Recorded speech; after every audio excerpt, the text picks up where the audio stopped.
တော့တိုင်းပြည်ကိုလှုပ်ခတ်သွားစေမယ်လူလိန်တွေရဲ့ဇလန်းပါပဲသိပ္ပံပညာရှင်တွေလက်လျှော့သွားတဲ့နောက်မှာတော့ဒေါဘုံမြစ်ဝမှာကြီးမားတဲ့လစ်လက်မှုတစ်ခုဖြစ်သွားပါတယ်လူတွေကခေါင်းလောင်းကြီးကိုဆယ်ဖို့ဆန္ဒရှိကြပါတယ်သိပ္ပံကမပေးနိုင်ရင်ဂမ်ဘီယာကပေးနိုင်မလားဒီလိုမျှော်လင့်ချက်တွေမြင့်တက်နေတဲ့အချိန်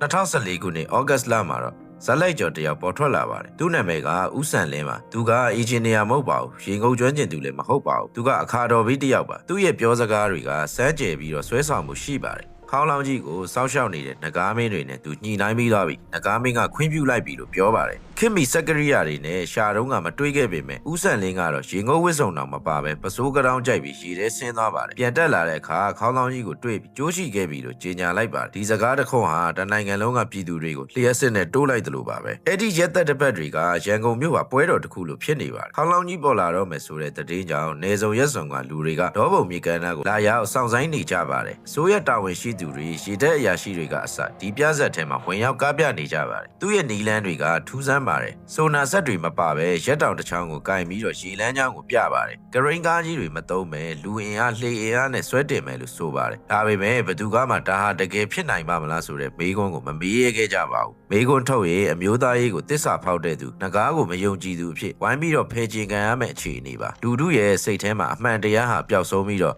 ဖြစ်ချင်တဲ့ဆန္ဒကသာနေရာယူသွားပါတယ်ဒါကိုစိတ်ပညာမှာစူပေါင်းစိတ်ဖောက်ပြန်မှုလို့ခေါ်ပါတယ်ဒီဖြစ်ရက်ကိုခဏရက်ပြီးတော့ဘာသာရေးလူလိမ်တွေသုံးလေးရှိတဲ့ပုံသင်နည်းတွေကိုဖြိုခွဲကြည့်ရအောင်ပါသူတို့အလုပ်လုပ်ပုံက၄စိရှိပါတယ်အစစ်တစ်တက်တီပြမရတော့အရာကိုအာမခံခြင်းလက်ကားနဲ့စကားပြောပြီးအိမ်မက်ပေးတယ်ဆိုတဲ့စကားတွေပါ